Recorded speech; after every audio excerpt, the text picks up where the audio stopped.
This was a greeting introduced to me by one of the giants in my life, Baba Bruce Purnell, and it's a powerful reminder of how beautiful it would be for us all to intentionally exist in this state. I pray that it becomes a collective affirmation to heal our world. Please remember this. Whoever tells your story owns your destiny. Whoever tells your story owns your destiny. Now, many know these as shotgun houses. And the overarching narrative was that if you shoot a shotgun through the front door, the bullet goes straight through the back of the house, out the back door, and that's why it was called a shotgun house. And let's be clear, that definition requires a level of disrespect and shame that is very hard to carry. And I wonder who told that story and why. A deeper look shows us that these homes, much like the residents of Overtown, are magic, resilient, deeply rooted, and we're endangered. We've been given a pseudo badge of honor for being forced to exist and indefinitely in a state that should be temporary, and it's killing us. The concept of these homes was brought from West Africa, and it spread throughout the diaspora by master engineers, carpenters, architects, and scientists who were captured, dehumanized, endured the Mafa, which was the African Holocaust, and yet they survived, and they built this country. These homes are designed to withstand the harshest of storms. They breathe and move, almost bending as not to break. They're some of the most resilient spaces that exist. The doors are aligned in a way that when you open the front door and you open the back door, it creates the circulation needed to cool naturally in tropical climates like this. It's a natural air conditioner, and its design was created from some of the same brilliance and creativity that built the pyramids. Now, here in Florida, they were most often built with Florida pine, a super strong wood that weather, time, nor termites wanted any part of. And unfortunately, they're now almost extinct because of overuse, yet because of them, these homes could have stood the test of time. Even the name has power. The truth of the name is not shotgun house, it's Shogun house, which is a Yoruba word for God's house. And that name alone brings dignity and honor and authority, because think about it. If you live in God's house, then that by design makes you and your entire community vessels of the divine, a sacred creation, and you just might see, acknowledge, and embrace yourself and them as such. Perhaps that knowing would make you stand a little taller and operate like the royalty you are and demand the respect you deserve. Like historic Overtown's Good Bread Alley, which no longer exists because of all the homes were torn down, demolished, the people were displaced, many of them to Liberty City, which is currently experiencing that same cycle all over again. And the homes in Good Bread Alley were clustered close together with porches as gathering spots for praying, playing, laughing and crying, connection, information sharing, liberation, storytelling, oral history, a whole lot of free therapy. In my world growing up, the porch at my big mama's house was where I rested on the stairs, sucking my thumb, pretending to be asleep while listening to all of the tea, getting all the gossip and all of the wisdom of the elders, because you know children couldn't be in grown folks' conversations, but we were, and we listened, and we had our own conferences. So we don't have these spaces anymore for our children, so where are they supposed to learn about this type of presence and authentic connection and wisdom, or even how to navigate life in a healthy way? The African and indigenous standard of life is Ubuntu. I am only because you are, and we are only because I am, and We need each other. It's this sacred understanding that we need each other to survive. And it's this sacred sense of interconnectedness, and community is at the core of who we are as a people. And this is what existed in historic Overtown. And this is what we can do together. Now, let me take you on a journey back a couple of years. I had just picked up my daughter and some of her friends from the historic Booker T. Washington Senior High School here in Overtown, home of the tornadoes, not the largest, but the best, they say. It was actually the first high school that Blacks could attend in South Florida. And with me that day were Jasmine, Nigeria, Yayla, Voltaire, and Josiah. And at the time, they were all in 10th grade. As I was heading to drop everyone off, we almost passed the Lyric Theater, but I stopped, stalled in nostalgia. This is our first stop on the historic Overtown Legacy Trek, which I help lead every last Saturday of the month, so come and join us, to honor all of those who came before us and sacrificed so much for us. And I asked them, did you know that without the people of Overtown, there would be no Miami? And their interest was piqued, despite the typical teenage skepticism. But then the questions started flowing, and the discussion that ensued was rich. It was so rich. As we looked at the pictures on the windows, we talked about how Miami was built on Jim Crow. And at the time of incorporation, Black people couldn't vote. Yet, because there weren't enough white men to incorporate the city legally, Black men were given the right to vote. And as soon as Miami was incorporated, that right was stripped away. We talked about the power of our words, of our names, history, legacy, and purpose. We talked about the realities of climate gentrification, a term coined by Liberty City resident and powerhouse, Ms. Paulette Richards, and how in Miami it's specifically impacting historically Black neighborhoods on higher ground.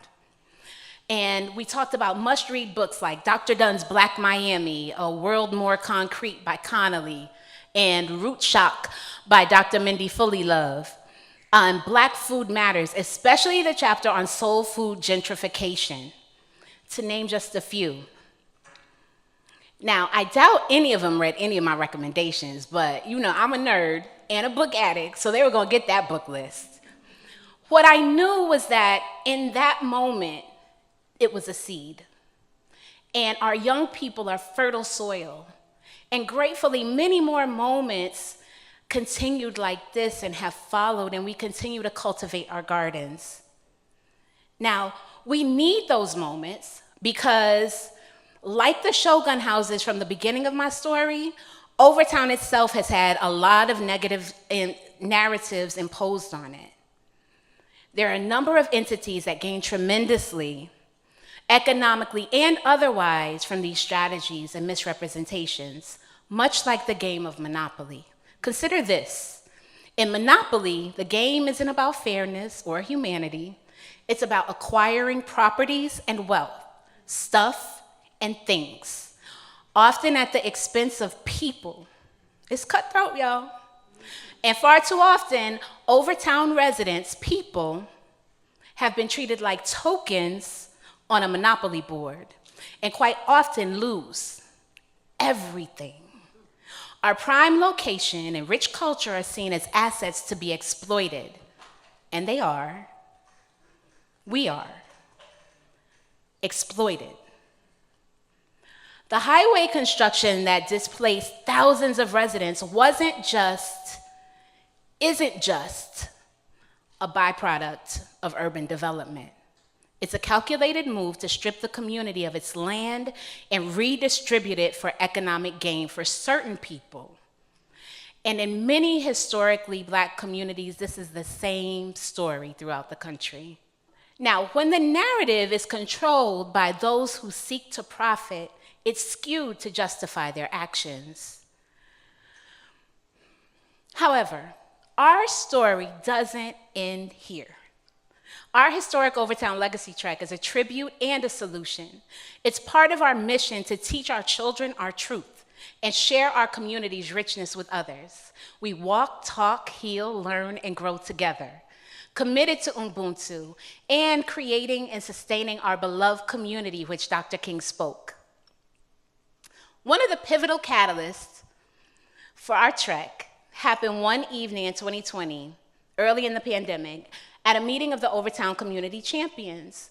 Some of our elders, like Ms. Terry, Mr. Wade, Mr. Munnings, Ms. Hayes, and Ms. Smith, reminisced about the vibrant history of Overtown.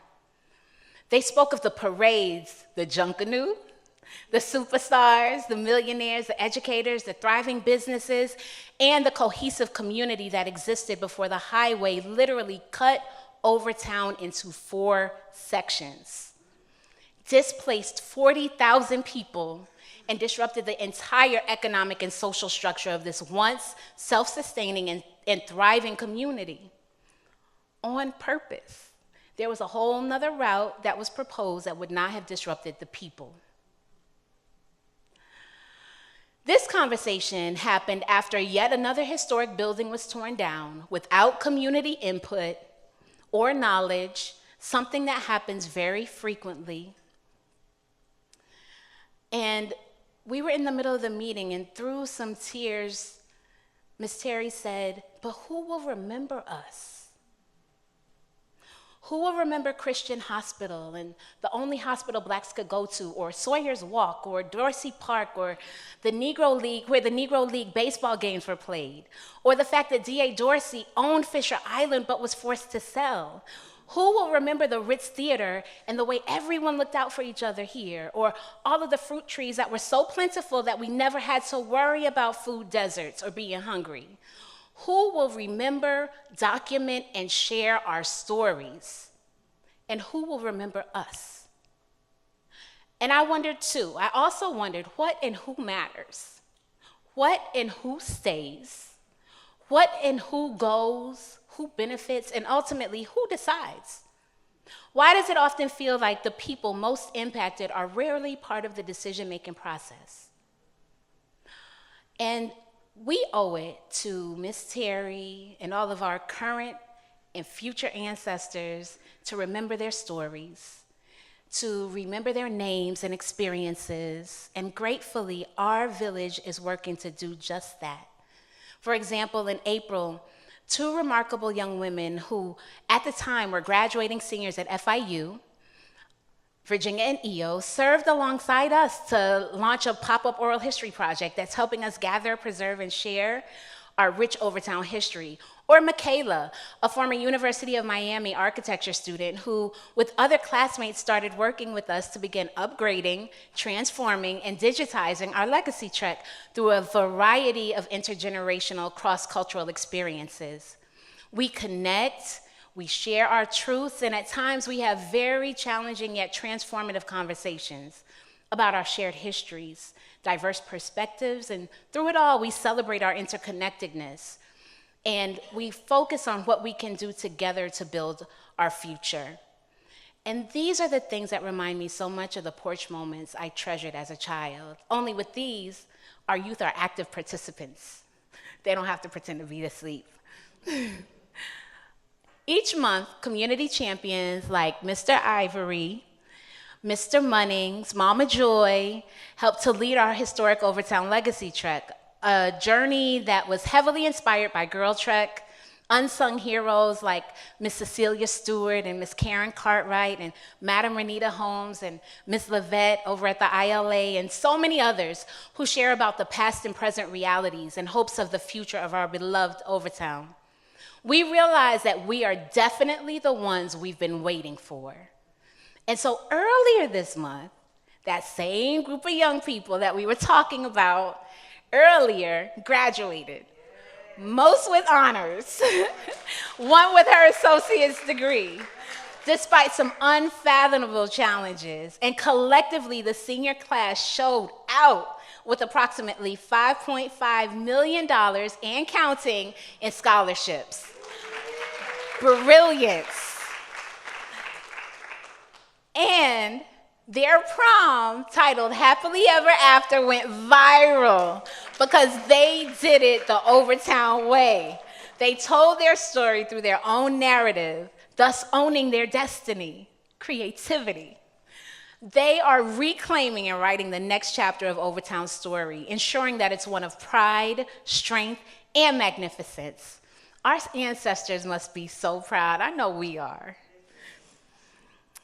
Now, I ask you, what can you learn, remember, document, and share about Overtown's history and legacy? Who in your life do you want to be remembered? What stories do you want preserved? How can you do this in your community? And what will your legacy be? And ultimately, who will remember you? Who will remember us? We pray that the historic Overtown legacy will not just be a once upon a time story, but a happily ever after journey that we will continue to write together. And it's possible as long as we all do our part. And I believe at the end of the day, we got this because we have each other. And we'll own our destinies because we will tell our own stories. I'm so grateful for each and every one of you. I'm so grateful for us. Love more. Thank you for coming to my TED Talk. I always wanted to say that.